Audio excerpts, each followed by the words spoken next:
Assalamualaikum warahmatullahi wabarakatuh. Kembali lagi bersama channel Cerita Horor. Untuk kisah kali ini yang berjudul Penghuni Apartemen. Sebelum menonton video ini, jangan lupa untuk klik tombol subscribe dan nyalakan tombol loncengnya agar tidak ketinggalan cerita-cerita selanjutnya. Kita simak ceritanya. Namaku Hanif. Aku tinggal seorang diri di sebuah apartemen di Segitiga Mas, Jakarta. Atau orang bilang jantung kota Jakarta. Aku sendiri seorang pekerja kantoran yang bekerja di salah satu perusahaan asuransi yang memang bermarkas di ibu kota. Sudah beberapa bulan ini aku hidup sendiri semenjak perceraianku dengan istriku. Karena kami belum mempunyai anak, jadi aku bisa langsung terlepas dari ikatan hubungan ini. Kami jadi tak pernah bertemu lagi dan bahkan tak saling kenal lagi. Sementara di apartemen, aku dibantu seorang asisten rumah tangga, namanya Ibu Umi. Dia asli warga sekitaran apartemenku. Karena apartemen bertingkatku ini berbatasan langsung dengan pemukiman padat penduduk khas Jakarta. Bu Umi ini tak menetap di apartemenku. Dia punya jam kerja sendiri yang sudah aku atur. Ketika aku hendak berangkat bekerja, dia datang dan membereskan rumah sampai sore. Sedangkan aku pulang dari kantor sekitar selesai maghrib atau bisa lebih malam lagi. Dan sesampainya di apartemen, semuanya sudah beres dan bersih berkat kerja Ibu Umi. Jadi, aku bisa langsung bersantai dan istirahat. Oh iya, aku juga memberikan Bu Umi kunci cadangan kalau nanti dia butuh. Lagi pula, aku percaya dengannya. Pada suatu hari, aku hampir saja terlambat berangkat ke kantor. Tapi karena Bu Umi datang dan mengetuk pintu, aku jadi terbangun dan segera bersiap pergi kerja. Sedangkan Bu Umi melakukan yang biasanya ia lakukan setiap pagi. Setiap pagi, aku menyempatkan diri untuk sarapan di penjual bubur depan apartemen. Tapi karena pagi ini aku terlambat, aku benar-benar tak ada waktu untuk itu. Bisa sampai kantor tepat waktu pun sudah syukur. Singkat cerita, aku sampai di kantor dengan mobil sederhanaku, bekerja seperti biasa, bertemu banyak teman dan lainnya yang biasanya dilakukan pegawai pada umumnya. Waktu berjalan begitu cepat ketika aku di kantor. Tak terasa setelah hampir seharian bekerja dan 2 kali istirahat, tibalah aku di ujung hari, sekitar pukul 6 sore. Aku keluar kantor menuju mobilku dan mulai mengemudi pulang. Sebenarnya pulang di waktu maghrib seperti ini adalah hal yang aku benci, karena jalanan selalu macet di jam-jam ini. Padahal kalau tidak macet, perjalanannya tak akan memakan waktu lebih dari 15 menit. Karena macet, perjalananku yang sebenarnya dekat ini pun memakan waktu 40 menit. Aku sampai dan memarkirkan mobilku di basement. Kemudian berjalan ke lift untuk naik ke lantai 9 di mana aku tinggal. Aku sendiri di dalam lift dan sampai di lorong pun aku sendiri. Lorong begitu sepi dan hening. Hanya ada aku dan suara langkahku. Ditambah suara kunci yang berputar di lubang pintu. Aku segera masuk dan langsung mengambil segelas air di depan kemudian meminumnya. Namun ada yang janggal saat maghrib itu. Aku lihat Bu Umi belum pulang dan sedang menyetrika di salah satu kamar kosong di apartemenku.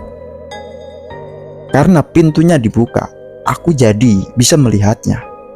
Aku pun mendekat dan bermaksud menyapanya.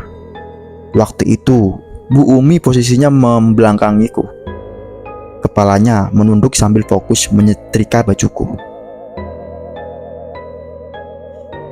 Kan bisa besok pagi Bu, Ibu pulang aja, kataku pada Bu Umi. Enggak mas, sekarang aja deh, Lagi males pulang cepet, jawab Bu Umi. Aku berpikir mungkin Bu Umi sedang ada masalah dengan anak-anaknya di rumah. Jadi aku membiarkannya dan tak menaruh curiga apapun. Ya udah Bu, saya bikinin teh ya, ucapku dengan maksud baik. Aku segera berjalan menuju dapur untuk membuat segelas teh manis.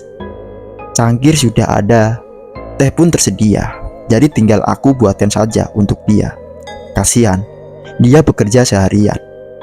Mungkin sekali-kali aku juga harus melakukan sesuatu yang baik untuknya. Di saat aku sedang membuat teh, ada sesuatu yang membuatku tersentak. Membuat jantungku berdegup kencang. Aku kaget bukan main ketika mendapat sebuah pesan singkat dari Bu Umi di ponselku. Dalam pesan chat tersebut, Bu Umi berkata, "Mas Anif, maaf mas, saya pulang siang ya. Mohon maaf ya mas, hari ini saya nggak bisa lama-lama." Begitu ucapnya dalam pesan. Jadi, Bu Umi sudah pulang sejak siang hari tadi. Lalu, siapa yang sedang menyetrika di kamar kosong itu? Astaga. Aku segera menghubungi Bu Umi. Langsung, aku berjalan ke balkon dan menelponnya saat itu juga. Untungnya, responsnya cepat. Bu Umi langsung menjawab teleponnya. "Bu, kenapa Bu?" tanyaku dengan nada ketakutan.